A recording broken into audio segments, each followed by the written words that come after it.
Philip, the New Cut Gang is very funny. Did you set out to write a funny story? Well, comedy is something that I love inordinately. I love reading comic books, I love funny things, I like funny films. But I don't think I feel very confident about doing it. I would never say, look, this is something I've just written, it's very funny. But I did find myself laughing as I wrote it. I found myself laughing at the characters and the situations they're in and the ingenious ways they get out of them. So I suppose, yes, it's a comic novel, it's a comic book. And I enjoyed it very, very much. But the comedy comes from the characters, not from me. I see the characters in my mind's eye, I hear them speaking. I can see the funny ways in which they behave in various situations. So yes, it's comic. I hope readers will laugh. I certainly laughed when I was writing it anyway.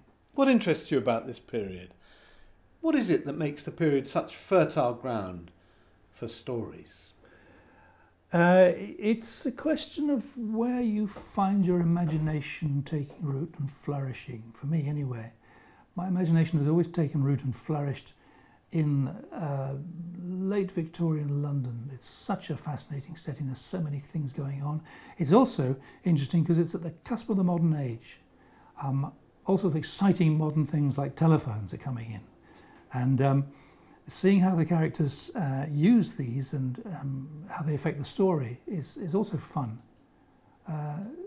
And also because we've got so much information about the Victorian period. Photographs, maps, real documentary evidence about how people lived and worked and so on. That's all fascinating. You're clearly fascinated by inventions. Is that something to do with the period as well? But there's a sort of sense in which, in the stories, that this matters to the members of the New Cut Gang as well. Well, it's the beginning of the modern age. There are all sorts of inventive things going on. There's big department stores, which are themselves a new thing. There hadn't been department stores before about this time. And they have escalators and lifts and extraordinary, almost magical things like that. I was thinking of things like the electric corset. The electric corset, yes. Well, that's I don't know whether there were such things as electric corsets, but that... I do hope so. That comes into the story at one point and is quite significant. That made me laugh, anyway, when I was writing about the electric corset. You clearly love the slang of the period, the way the gang talked to each other, the language of the streets, the way things were said, the kind of the slang of the streets. And it's interesting that the stories are named after, the adventures are named after a street. Yeah, the language. That's an interesting point. I find it fascinating, the language in which characters speak. I could never write a book that was set much before the Victorian period because I don't really know how they spoke in the 18th century or the 17th century or the 16th century.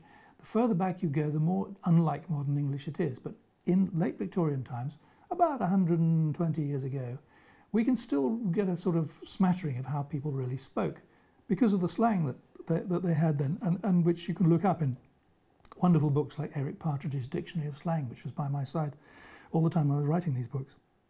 A word like trollywags, for example, means trousers.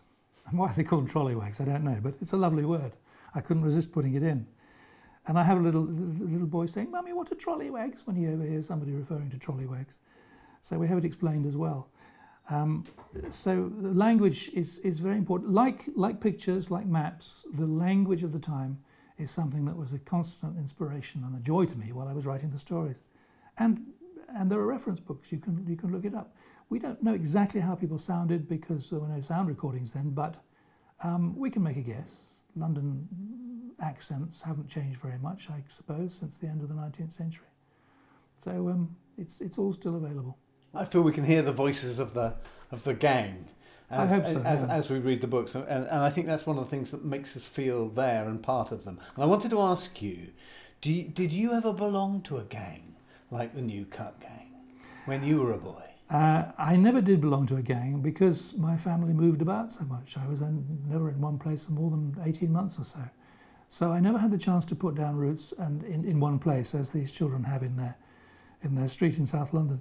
And whenever I made friends in a school, it was going to be temporary because I knew we'd be moving on in a year or so. So I never had the chance to belong anywhere or with any group. There's a warmth, a sense of friendship, camaraderie. I hope so. Yeah. Joining together. Did that grow up as you wrote the characters? It grew as the characters developed in my mind. Yes. You know, one of the things we do with friends is we tease them. Yes. All the time. We tease people all the time, and there's a lot of that going on in the story. Being sarcastic at their expense.